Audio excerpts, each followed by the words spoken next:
Welcome to this episode of Athletic Training Chat. We are on with our second installment of our student series with Tristin Gless, who is at Michigan State University. So we're getting the Big Ten rounded out in this one. So if you're outside of the Big Ten conference and want to share your story as a student, please let us know. We'd be happy to hear from you, obviously. But we just talk about her experience so far, where she sees everything going. And it's just great to get insight from students in this current phase of athletic training. So I really hope you enjoy her story. If you are a student and want to tell yours, please just send us a message and we'll get it figured out to get it scheduled. Thank you to Healthy Roster for being a partner with the podcast. Great EMR, great people behind it, always trying to find things to help improve athletic trainers' lives when it comes to their medical documentation and just making things easier. And as always, we are powered by Mueller Sports Medicine. Can't thank them enough. Check out their Revive, the most science backed, thoughtful, tons of options when it comes to pneumatic compression. Really have focused on all the details, which can make the difference when it comes to the recovery and the care of your patients. But without further ado, please enjoy this episode.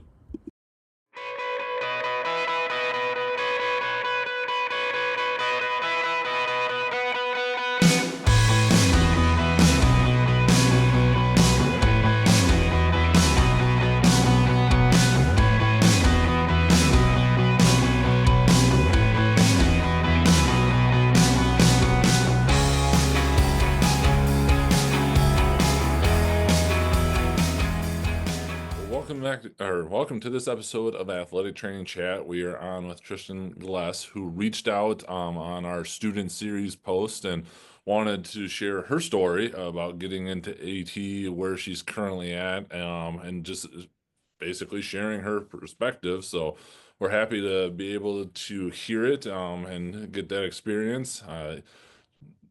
If you're watching on you or just listening, but if you watch on YouTube, she's got her Michigan State Spartans sweatshirt on, which is okay coming from a Wisconsin Badger, but it'll be all right. Um, I work with a guy who graduated from MSU, and if he hasn't stopped talking about the basketball team already, we'll see what happens. Yeah, that game was it was really sad to watch, but it's okay. We have the tournament coming up, so that'll be really exciting.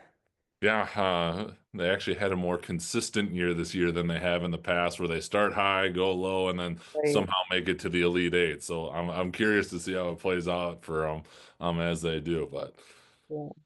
beyond that, getting into kind of sharing your story, if you wouldn't mind just giving a little bit of background on yourself, then we'll jump into some of the questions.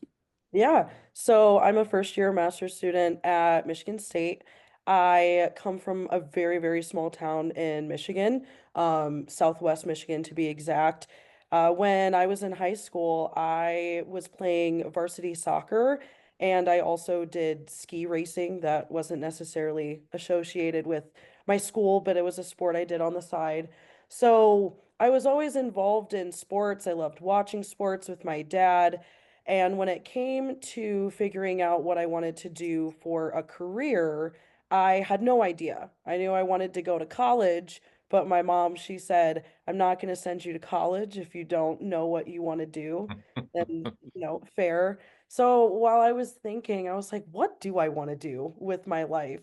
And just playing sports, I've always kind of been fascinated by injuries and how it affects athletes, how athletes come back from injuries. I never experienced any kind of major injury. I know that's why a lot of people get into athletic training, Yep. but didn't have any crazy injuries. I mean, I've seen some. And I also did not have any contact with an athletic trainer in high school. So kind of doing my own research, figuring out like what does healthcare look like in sports, and that's when I came across athletic training. And at first I was maybe thinking the PT route, but after doing some shadowing, I realized I didn't really want to be stuck in the clinic setting. I'd rather be with the team full time there during the day, during practices, during games, getting to be very hands-on. And so that kind of led me towards wanting to do athletic training. Um, I came into Michigan State knowing that's what I wanted to do. I was like, 4 years of undergrad, 2 years master's program, and then I'll have a job. And I have one more year left, and it's kind of crazy how fast time flies. But yeah, that's where I'm at now. So just diving in a little bit more, not knowing what an AT was, I didn't either. I'm much older than you, but we didn't have one at the time. Did you just do like a Google search and, healthcare professions and athletes, and they all kind of showed up and just started reading through? Or if you wouldn't mind just kind of elaborating on that. Yeah. So, um, growing up, watched football with my dad all the time, and when they get hurt, we see people run out on the field. And so I was like, man, like that looks really cool. Like they get to be on the sidelines and watch the games. And so I think that was my Google search of like, who are the people that run out on the field? Are they doctors? Or like what are they? And then that's when Google was like, yeah, it's an athletic trainer. And I was like, oh, okay. Like obviously the name athletic trainer throws people off even still Right. to this day. It's like, oh, like what do they train them in? It's like, well, it's really not so much as a trainer, but that's just the name. So doing more research, understanding what they do, but I feel like coming to college, it really continued to open up my eyes to what an AT actually does. Like you can see what Google tells you, but when you Sure. start doing it, you're like, oh, okay, so they're not only like there for injury prevention, but they're basically a nutritionist, a therapist, like PT all in like wrapped in one. We have so many hats, and I think that's what continued um my love, like developing my love for the profession is how versatile we are and how many different hats we can wear and things we can do for athletes, not just, give you water and tape your Right. ankle. Right. Right. The hydration engineer Yeah, um, role what of a it. great title. So you mentioned you're doing kind of the 4+2, as I said, you have there. Coming into undergrad, what did you end up deciding to do for your undergrad work to set you up for AT? And then were you able to have exposure to like do any beyond observation or beyond observation hours during that time before you applied into the master's program? Yeah, so I was a part of the class of 2020, the cursed class. Ah, So my first semester, we weren't allowed on campus. So I had to do my first semester from home, and then I was able to come to campus my first spring semester. And even then, everything was shut down. So I really didn't get a lot of exposure or hands-on experience until my like later years of my undergrad, but I knew going in, I did a lot of research. I knew that I had to like if I wanted to go to Michigan State, you do your undergraduate degree in kinesiology and uh-huh, then you can kind of do a focus on athletic training. okay, So you can and there's like a couple of different focuses you can do within kin. And then I knew that you needed to, we've like switched over to the master's program. So I knew going in I was going to have to do 6 years. I prepared myself all through undergrad. I made sure that I did the extra classes for grad school that I needed to. I had the GPA, I had like the grades, the observation hours. So I was pretty prepared on that front. But I think it was my junior year, fall semester, I was taking, it's funny, I took it so late in my undergrad, but it was our intro to athletic training class that we have here at MSU. I had to take it a little bit later. But I took it, and my instructor, Alyssa, who's now one of my master's instructors, and a really good mentor for me, she let us know that there were observation opportunities. It's formed as a class here, and within the class, it's just like field experience. So you sure, get a class credit for it, and I think for that, you have to work at least 50 hours during the semester to get the credit for the class. okay, So I did that for um I did that for one semester in the spring, and I worked with MSU football. And then my senior year here at MSU, all kin majors have to do a senior internship. And so that's basically what you did for that first kind of observational class, just you work more hours and you're expected a little bit more, like more is expected of you, I should say. So I did in that semester, you do 135 hours. I also worked with MSU football for that for my like senior internship. And so I was able to get a lot of exposure on different fronts. During undergrad, you can't do any hands-on patient care here at MSU, so it's strictly observation. But Right, right. obviously, working at football, they need a lot of hands, so we did a lot of like the water bottles, the field setup. We were handing waters out at practice. We were observing treatments. We were kind of helping clean the room, really doing everything we could to be helpful besides actually patient care. So I got a lot of experience doing that before I went to the master's program and was able to do all the hands-on stuff. Very nice. What's been your biggest surprise or something that you didn't expect in your AT experience so far? That's a good question. That's a good question. I think kind of I've already mentioned this, but my biggest surprise was how much an athletic trainer does. I feel Sure. like I still learn that. I'm still being asked to do the correct.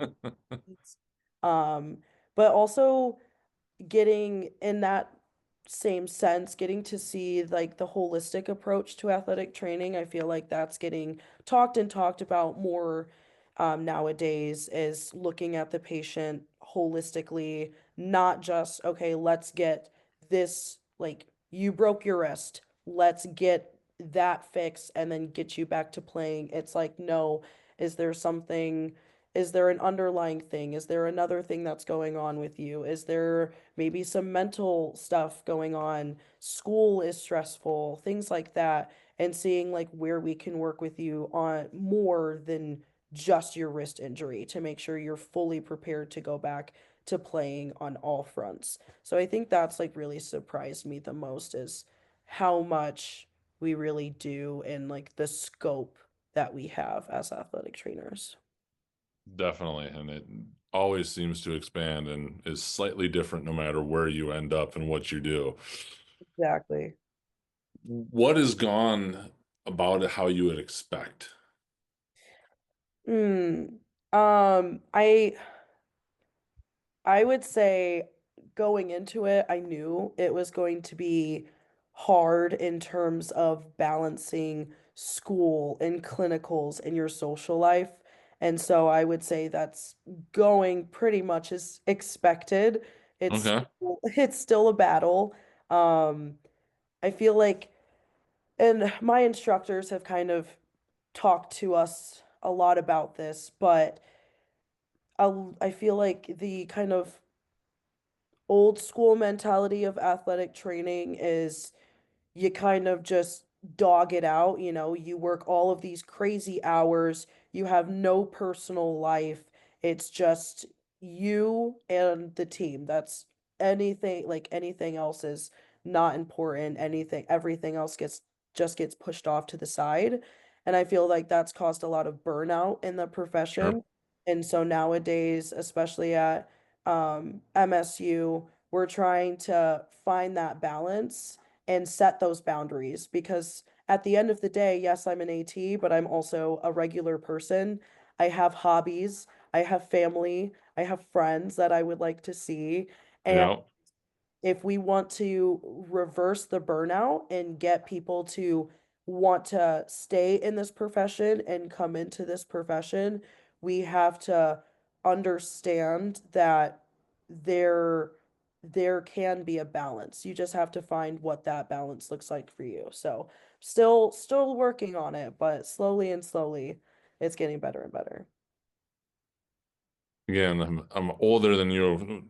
by enough. Yeah, it is evolving and it all changes because I even have seen that when I took a head AT job. I was 27 and single, except for a dog who slept 20 of the 24 hours of the day. And Yeah, right. why couldn't we just do everything? And then started understanding from other colleagues that I had who were married with kids and saw that happening in my life. It all evolves. So Yeah, it's a constant learning experience, if you will.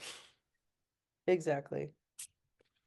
You've mentioned football a couple times working with them, and with that comes its own unique experiences and challenges. There can always be unique challenges with working with a sport of a different gender, males with females, females with males, all of the things.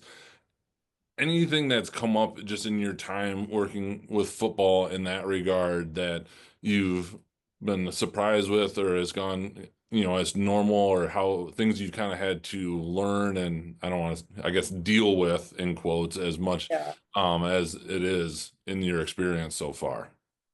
Yeah. Working football is intense in itself, but working working in football as a woman is a little bit more intense, especially when you're in like our position as students. It's like I'm a student athletic trainer working with student athletes, so our age gap is a lot smaller than Yep. like our other athletic training staff, our full-time staff. And so that's where it gets hard. Um, on our front at MSU, the very first thing I was told when I did my first observation opportunity is, no fraternizing. That's not where you're here for. Like these people are your patients. Like you need to put yourself in that mindset now. Sure. And so from our side as like the women entering that setting, we are told, keep yourself in check, but the same does not go with the athletes. It's kind of like staff hopes there's no issues, Sure. but it's it's predominantly our problem to make sure that it does not happen. And so that was burned in my brain very quickly. But working with football, I would say it was a dream come true. I Sure. love football so much, and luckily at MSU, we have most of our full-time athletic training staff is women, and so going in last semester, they gave me a lot of great words of wisdom, a lot of advice. They understand it's like being a woman in sports, and especially football is very difficult, but sometimes we may just have to work harder to prove ourselves that we can do it, or we have to be extra cautious about how we interact with our patients, how we carry ourselves, just so we can do everything on our end to not have people, question or Right. kind of give you like a second glance, like, hey, what are you doing?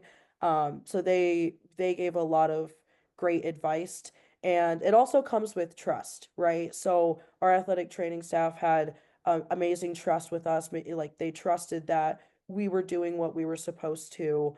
All of the rest of the staff that we were involved with, they never really had a problem with us just because they know that us as master students, we've built up that trust over the years that Definitely. there won't be any issues. But even in that aspect, being a woman, it's like I'm 5'4" and I'm working with athletes who are 6 foot and above, easily pushing 300 pounds. So Right. obviously modifications when it comes to stretching. I have to stand on a stool or, just Sure. limitations in there. But again, you can do anything that you set your mind to. Maybe I have to do something differently just because either I have smaller hands or I'm shorter, but that doesn't mean I can't do it. So, No, yeah, it's definitely finding those adaptations. I've remember just in teaching people, I'm 6'3" and I'm, a relatively large person, but teaching soft tissue techniques, yeah, stuff I could do easily with my hand doesn't always apply to Right. everyone else. And so finding those equivalent modifications and me having to think outside the box of like, okay, if I couldn't just leverage this up, how do we do this? Right. It's really good, interesting teaching and learning all around when it comes to that. Yeah. There's no just one way to do it. You For gotta. sure. Absolutely. In our kind of back and forth prior to recording, you had mentioned the goal is working collegiate football or the NFL. Does that go all the way back to watching football with your dad, and seeing who runs out there? Or how has that become the thing for you, and the goal you're pursuing? Yeah. I think it does stem from, those weekends just watching football with dad. I think the biggest thing that really draws me to it is that, um, in my opinion, and I just may be biased, but I feel like football is like elite of elite, it's the major sport that everybody wants to work. I feel like I've heard so many people when they start out, they also, like, oh yeah, I want to work big time football, and then end up kind of diverging to other different paths. But for me, I think football is the biggest challenge personally, again, because being a woman, I'm smaller. A lot of people don't think I can do it. And it's just another opportunity for me to prove them wrong. Sure. Um, I the football environment, it's so intoxicating. Just I remember working my first ever football game. I felt it was euphoric. It really was. I spent so many, semesters watching the football games from the stands as a fan, and then getting to like walk down on the field. It was the coolest thing I could imagine, being on the sidelines with the guys, celebrating a touchdown or being there for them when the losses come, but just kind of seeing the crowd scream for them and how much football, especially here at MSU, means to the school. It really got me hooked, and I just want to keep, going down that football path. It's it's it's a monster, man. I went through my first fall camp last summer, and that humbled me real quick. We were working 14-hour days, 6 days a week for a month straight. We were eating all three of our meals at football. It was literally wake up, go to football, get home, maybe take a shower, go back to sleep, and just do it all over again. Sure. And so I feel like all of those experiences have really helped me kind of be the student I am today, be like the AT that I want to be. I feel like football's just one of those really chaotic, intense environments to where if you can thrive there, you can thrive anywhere. So, yeah, hopefully I can stick with it and There work you go. with football again. That'd be great. Anything else around your kind of AT journey, which is obviously just starting out, that we didn't cover that you want to touch on before we jump into the AT chat questions? Hmm. I don't think so. I think we've touched on a lot of like my journey, Okay. going undergrad where I am now. So I worked with MSU football last semester, and now I'm working with MSU men's soccer. So Nice. have yet to work with a female sport, but I know it's coming in the fall. I'll most likely I still have yet to work with an upper body too. So I'm thinking Okay. probably gonna get volleyball, There you go. which I'm excited about, really It's a excited. fun sport to work with. Yeah, I'm very excited about that possibility. And then I know that I'm working on trying to do my immersive semester with MSU men's basketball. There So you go. see how that goes. But yeah, I think just, sticking with it, taking it day by day, trying to not give myself I guess I'm trying to enjoy the moment, not think too much in the Yeah. future. I know that the future is really impending now that I know I have a year left and actually have to get certified and find a job, but take it day by day. Enjoy the moment. Absolutely. Well, interesting segue as you're like, I don't want to think about the future, but I'm going to ask you one about the future.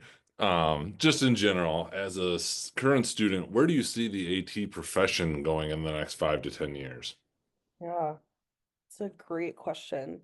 Um, we We did a presentation. We actually had the NADA president come to Michigan State last semester and do a talk, and that talk was a lot about where the profession is going to be in the next Nice. years.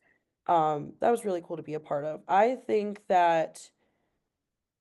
think, and kind of more like hope, that everybody sees how essential having athletic trainers is, just not to the athletes, but as like the sports programs in general. And so I think that more and more programs, more schools, more things are going to realize like, hey, like we we need to have an athletic trainer. They're really important to our sports medicine group and them wanting to pay us accurately for that would be also great.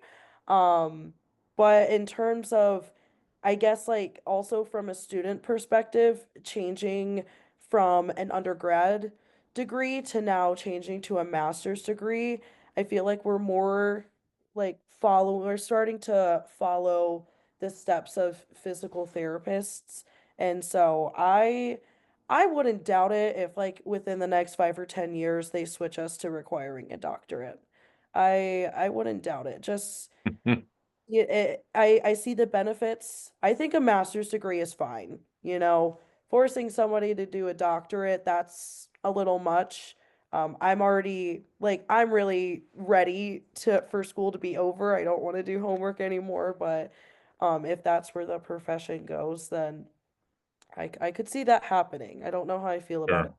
right now, but I think you and a lot of other people I could sense, and for some, there would definitely be a revolt. Um, yeah, I could see that as well.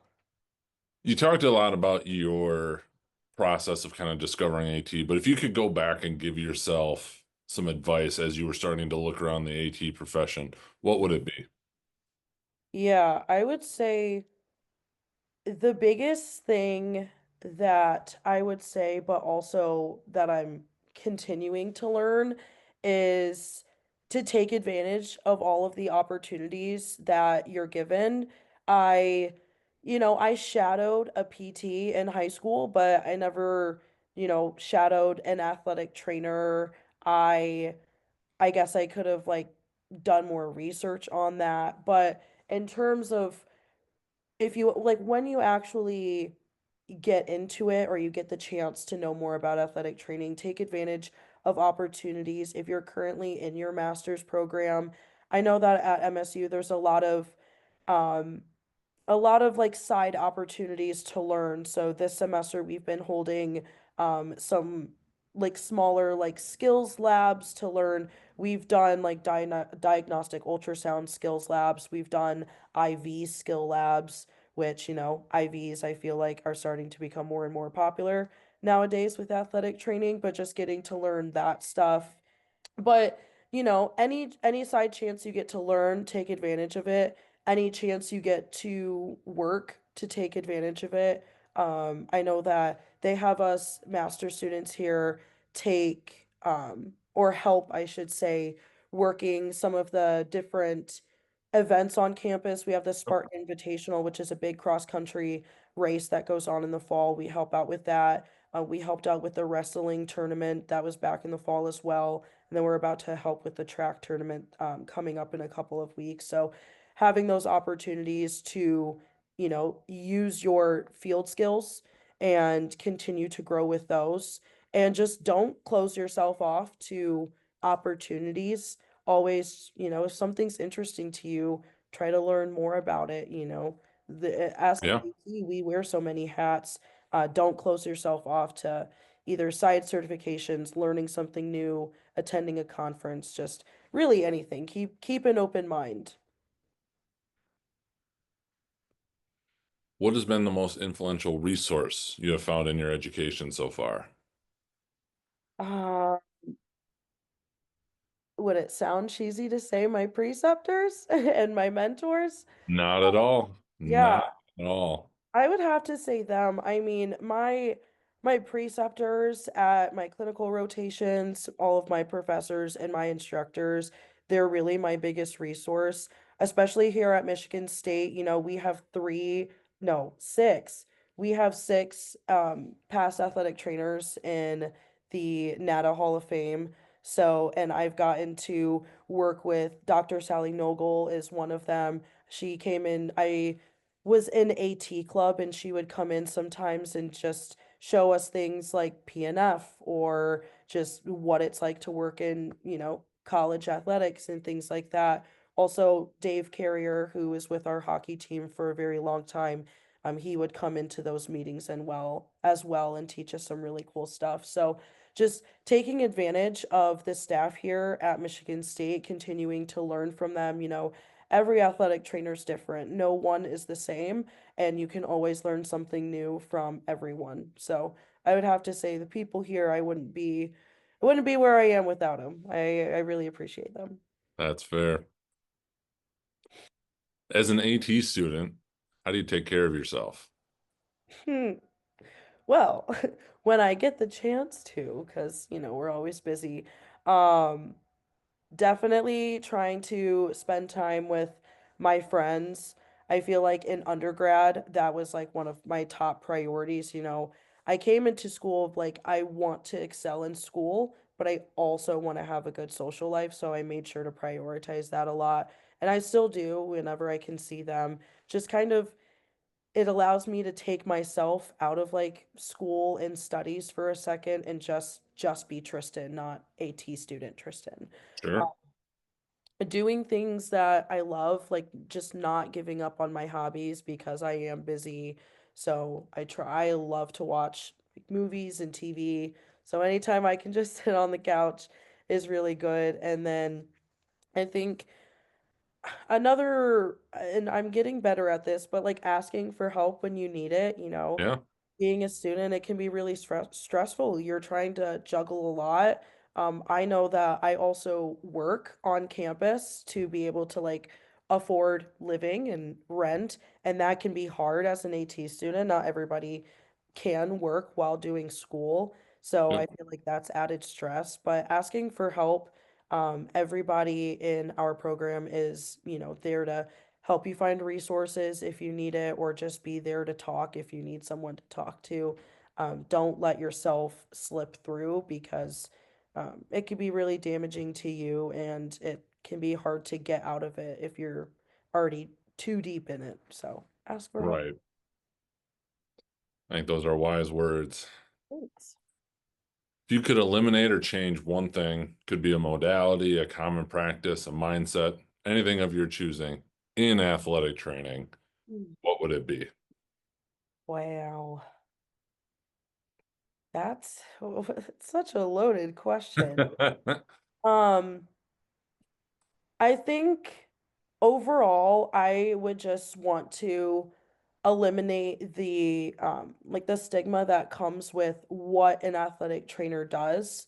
Just Sure. educating people on I'm not a towel girl. I'm not a water girl. You Right. know, I do so many different things and it's like Yep. you can like we can save lives. Like Damar Hamlin, for example, if the athletic trainers weren't there, who knows if he'd be here today. So it's just and I feel like that was a huge catalyst for the athletic training field. Definitely like an unfortunate event, but it shows like, hey, whoa, like these athletic trainers saved his life. Like they are healthcare professionals.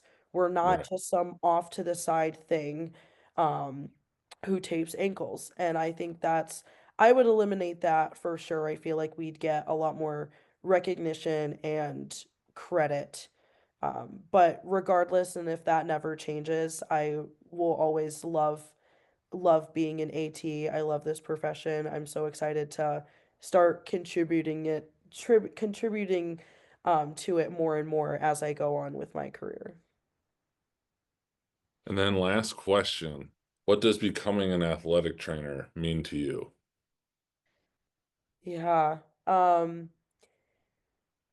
it means a lot. I feel like being an athletic trainer and going through the process of, school and stuff, it's changed me a lot, like personally, just how I carry myself throughout the day, my values, my beliefs. I think that to me, being an athletic trainer means that I am there to be a support system for athletes who may not have that themselves.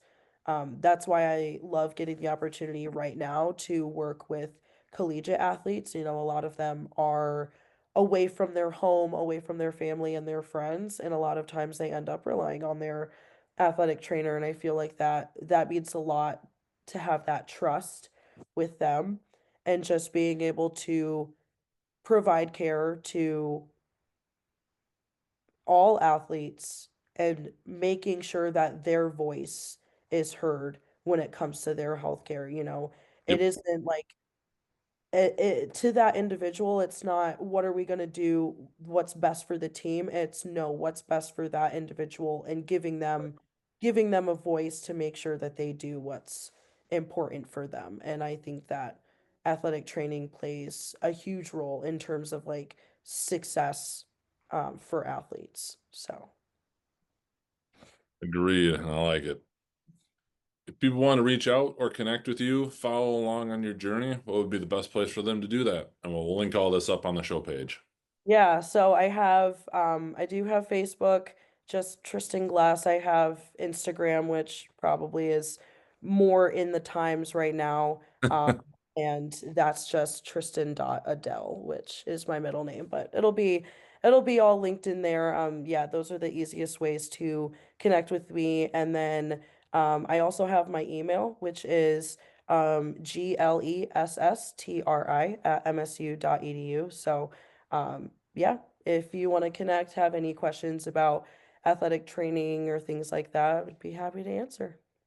Perfect. Well, I appreciate you reaching out and in doing so, just to have the chance to connect and for sharing your story. And hopefully, we'll cross paths, hopefully, in a Badger win over the Spartans at some point, but we'll see what happens. But really, I appreciate you reaching out and being willing to come on and share your story. Yeah, thanks so much. It was great. Had so much fun. Thank you for listening to this episode of Athletic Training Chat. We truly hope you enjoy the hearing from Tristin, student, where she's hoping to take her career and where she sees the state of the athletic training profession. Again, if you are a student and want to share your story, we'd love to hear from you. If you are a professional and want to share your story, we'd also love to hear from you. The topic is yours, your story, whatever you want to share. We will come up with the questions and then get it scheduled to be able to share your story out to the AT profession. As always, thank you to Mueller and to Healthy Roster for their support of the profession and of us. And also, if you are interested in journaling, wanting to kind of turn over a new page, unintended, if you'd like to there, just some reflection and really make it specific to your profession, check out the Athletic Training Daily Journal. It is on Amazon, but there's also a 14-day downloadable free trial at clinicalpress.org/shop. No payment info required. Just got to check it out through the cart and you'll get that download. Check it out and see what you think. But until the next time, catch you later.